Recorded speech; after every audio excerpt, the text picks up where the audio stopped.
जब भी 36 कौम के किसी भाई पर आपदा आई है, चाहे सड़क पर बैठना हो, चाहे थाने के बाहर बैठना हो, चाहे विधानसभा और लोकसभा में आवाज उठानी हो, हनुमान बेनीवाल ने उठाई है।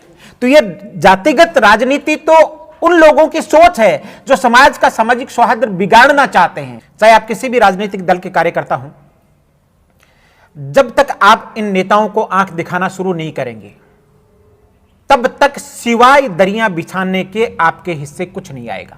मैंने मंच भी 20 साल से संभाले हैं और दरियां भी पार्टियों के लिए बिछाई हैं, लेकिन जब मेरी बारी आई तो सिवाय मेरे पैर काटने के मेरे हिस्से में कुछ नहीं आया। देखिए, जिधर जवानी चलती है उधर जमाना चलता है। अगर हमने जवानी को सही दिशा पर मोड़ दिया तो फिर जमाना बदलने में वक्त नहीं लगता है। युवाओं को लेकर के मेरा एक विजन है कि आप उनके लिए गांव में 2 काम कर दीजिएगा। नेताजी मोदी जी तक उस बात को पहुंचाएंगे और निसंदेह उनमें अमेंडमेंट होगा, उनमें परिवर्तन होगा, उनमें चेंज होगा। अगर नहीं होगा तो हमारे नेता ने साफ कहा है कि मैं 1 मिनट नहीं लगाऊंगा हमारा जो गठबंधन है उससे साइड में होते हुए अगर किसानों के साथ अन्याय होता है। चुनाव की सरगर्मियां बढ़ गई हैं, चुनाव प्रचार भी उतनी ही तेज़ी से बढ़ गया है और इसी के साथ बढ़ गई है उन सारे उम्मीदवारों की टेंशन भी जो लोग इस बार पंचायत समिति और जिला परिषद सदस्य के लिए चुनावी रण में हैं। आज हम मौजूद हैं सीकर के जिला परिषद वार्ड नंबर 9 में और इस बार जो लड़ाई है वह पैराशूट उम्मीदवार और स्थानीय उम्मीदवारों के बीच की है। इस बार जो लड़ाई है वो शिक्षित युवा नौजवान की है और आज हमारे साथ मौजूद हैं ओकार जी मुंड, जो यहाँ से जिला परिषद वार्ड नंबर 9 से रालोपा उम्मीदवार के तौर पर प्रत्याशी हैं। इस वक्त हमने उनके चुनावी कैंपेन के दौरान उनसे बात की और एक जगह वक्त लिया उनसे बात करने के लिए। उनसे बात करने की कोशिश करते हैं कि कैसे एक शिक्षा से जुड़ा नौजवान कैसे राजनीतिक अखाड़े में के रण में उतर पड़ता है, कैसे अपने वार्ड का विकास करेंगे और उनका एजेंडा क्या होगा। आइए मिलते हैं ओकार मुंड से। नमस्कार, मैं अजय कुमार और आप देख रहे हैं बोल हिंदुस्तान। पंचायत के चुनाव आए तो अब हम आज शिक्षा नगरी सीकर में मौजूद हैं और हमारे साथ जो शख्स मौजूद हैं वो जिला परिषद वार्ड नंबर 9 सीकर से चुनाव लड़ रहे हैं रालोपा से। ये किसी नाम के परिचय के मोहताज नहीं हैं। ओकार मुंड हमारे साथ हैं। आपका स्वागत है बोल हिंदुस्तान में। सबसे पहला सवाल मेरा यही होगा इस इंटरव्यू का, साक्षात्कार का, कि जब भी कोई युवा राजनीति में आता है तो उसके पैर पे कुल्हाड़ी मार दी जाती है, उसको बैकफुट पे धकेला जाता है और ये इस पंचायत समिति, इस जिला परिषद वार्ड में आपके साथ देखने को मिला है। ऐसा क्या हुआ आपके साथ जो आपको पीछे धकेले गया इन पार्टियों के जो मूलतः राष्ट्रीय पार्टियां हैं उनके द्वारा? कैसे क्या घटना हुई थी आपके साथ? बिल्कुल अजय जी, सबसे पहले तो मैं आप सभी को मेरी ओर से बहुत बहुत प्रणाम कहना चाहूँगा, नमस्कार कहना चाहूँगा। जो सवाल आपने पूछा है उसके पीछे की कहानी बहुत लंबी चौड़ी है जी। एक बड़ा ये षड्यंत्र है युवाओं को राजनीति में आने से रोकने का, शिक्षित और सकारात्मक सोच के लोगों को राजनीति में आने से रोकने का। लेकिन मैं वो कहानी अगर आपके साथ साझा करूंगा तो आप लोगों को लगेगा कि मैं सहानुभूति के सारे वोट बटोरना चाहता हूं। मेरा सिद्धांत यह है कि जो बीत गई सो बात गई। मैं आगे देख करके चलने में विश्वास रखता हूं, इसलिए अब मेरा रास्ता संघर्ष है। मैं सिर्फ एक चीज कहूंगा, चाहे आप किसी भी राजनीतिक दल के कार्यकर्ता हों, जब तक आप इन नेताओं को आंख दिखाना शुरू नहीं करेंगे तब तक सिवाय दरियां बिछाने के आपके हिस्से कुछ नहीं आएगा जी। मैं एग्जाम्पल हूं। मैंने मंच भी 20 साल से संभाले हैं और दरियां भी पार्टियों के लिए बिछाई हैं, लेकिन जब मेरी बारी आई तो सिवाय मेरे पैर काटने के मेरे हिस्से में कुछ नहीं आया। मेरे साथ मेरा युवा दोस्त, युवा भाई थे, मेरे साथ मेरे बुजुर्ग माए थे, मेरे साथ मेरी माता बहनें थी, मेरे साथ 36 कौम का तबका था। क्या दलित, क्या पीड़ित, क्या वंचित, क्या शोषित, क्या किसान, क्या नौजवान, क्या महिलाएं, सब मेरे साथ मजबूती से खड़े थे और इसलिए मैंने हिम्मत कर ली। हो सकता है हर कोई युवा ये हिम्मत नहीं कर पाए, जैसे ही आपके पैर काटे आप कंबल ओढ़ करके घर सो जाएं और कहें हे ईश्वर बहुत बुरा किया। मैं इस चीज में विश्वास कम करता हूं, क्योंकि जब हम उनकी गिरदावलियां गा करके उनकी पहचान में थोड़ा सा योगदान दे सकते हैं तो खुद के लिए कुछ क्यों नहीं कर सकते। बिल्कुल। इसलिए अजय जी, अब मैं उसकी सहानुभूति नहीं बटोरूंगा, पूरी नहीं, कहानी को सहानुभूति की बात नहीं है। जब हमने ये टिकटों का दौर शुरू हो रहा था, बिल्कुल, बिल्कुल। नेताओं के पास लोग जा रहे थे टिकट मांगने के लिए, अपनी हाजिरी देने के लिए, उस टाइम ये अनुमान लगाया गया था, आप घर पे थे, हम उस दौरान भी आपसे मिले थे, तब आपकी उस पार्टी से टिकट, मैं पार्टी का नाम नहीं लूंगा, आप जिस भी पार्टी से उम्मीदवार की टिकट की मांग कर रहे होंगे, उस पार्टी की टिकट आपको दी जा रही थी। बिल्कुल। लेकिन जब अचानक ये घोषणा होती है कि आपकी टिकट कट जाती है, तो उस दौरान यहाँ के स्थानीय नेताओं का कोई हाथ होता है या फिर राज्य स्तर के नेताओं का कोई हाथ होता है? फिर क्या बात होती है कि अचानक ये संदेश मिलता है कि वकार मुंड इस पार्टी से चुनाव नहीं लड़ रहे हैं?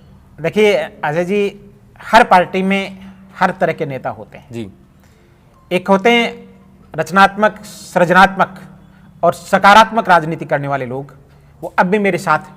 जी। उनका स्नेह, प्यार, लाड और दुलार मेरे साथ है।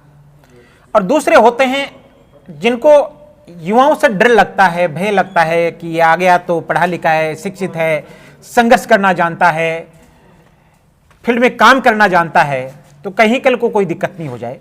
मुझे न मेरे जिला स्तरीय नेतृत्व से शिकायत है, न मेरे प्रदेश स्तरीय नेतृत्व से शिकायत है, वो अब भी मेरे साथ हैं।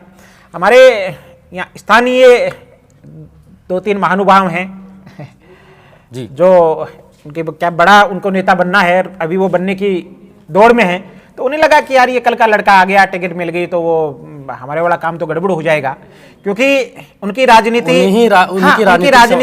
शादियों में प्लेट उठा करके जीमने से शुरू होती है और कहीं बैठने जाने के लिए जा करके वहीं खत्म हो जाती है।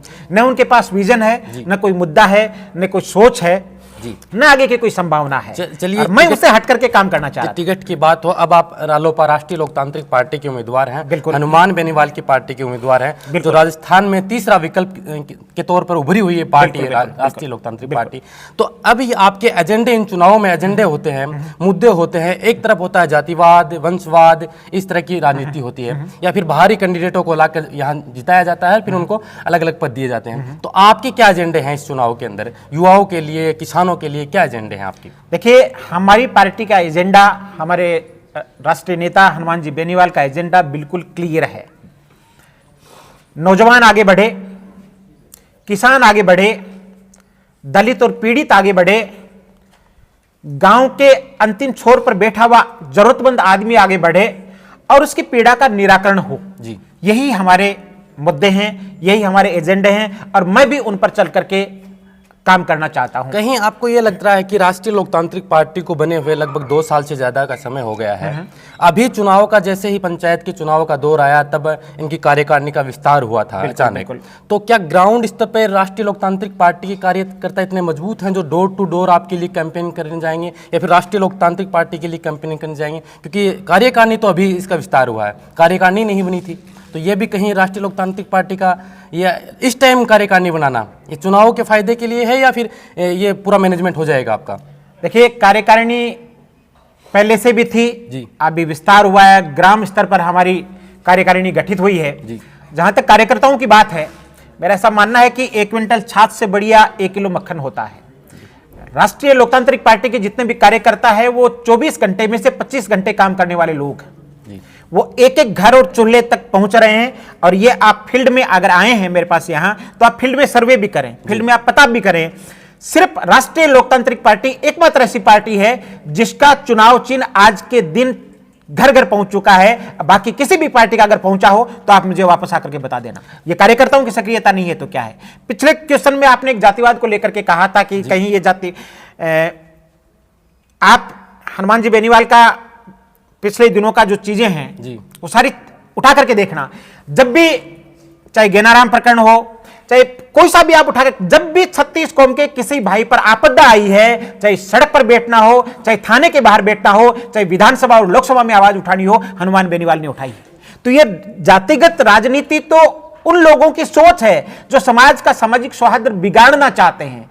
आप नागौर जाकर के फील्ड में जाकर के पूछिएगा लोगों से, चप्पा चप्पा और बच्चा बच्चा ये कहता है कि अगर किसी गरीब के लिए, अगर किसी दलित, पीड़ित, वंचित और शोषित के लिए आवाज उठाने वाला आदमी है तो उसका नाम हनुमान बेनीवाल है और उस पार्टी का नाम राष्ट्रीय लोकतांत्रिक पार्टी है। अब अगर आप ये चुनाव मैदान में हैं तो राष्ट्रीय लोकतांत्रिक पार्टी के आपके गांव के विकास के लिए आपके क्या एजेंडे होंगे? जो युवाओं के लिए, किसानों के लिए क्या एजेंडे लेके आए हैं आप कि गांव में ऐसा कुछ माहौल बने कि जब युवा शिक्षित पढ़ा लिखा कोई राजनीति में आए तो जो युवाओं के लिए कुछ करें, तो ऐसा कौन सा जुनून आप लेकर इस राजनीति के मंच पे आए हैं? पहला कदम आपका शायद राजनीति में, मेरा जहाँ तक अनुभव है, तो आपका क्या लेके आए हैं, आप विजन क्या लेके आए हैं राजनीति? अच्छा जी, राजनीति तो मैंने अब शुरू की है जी।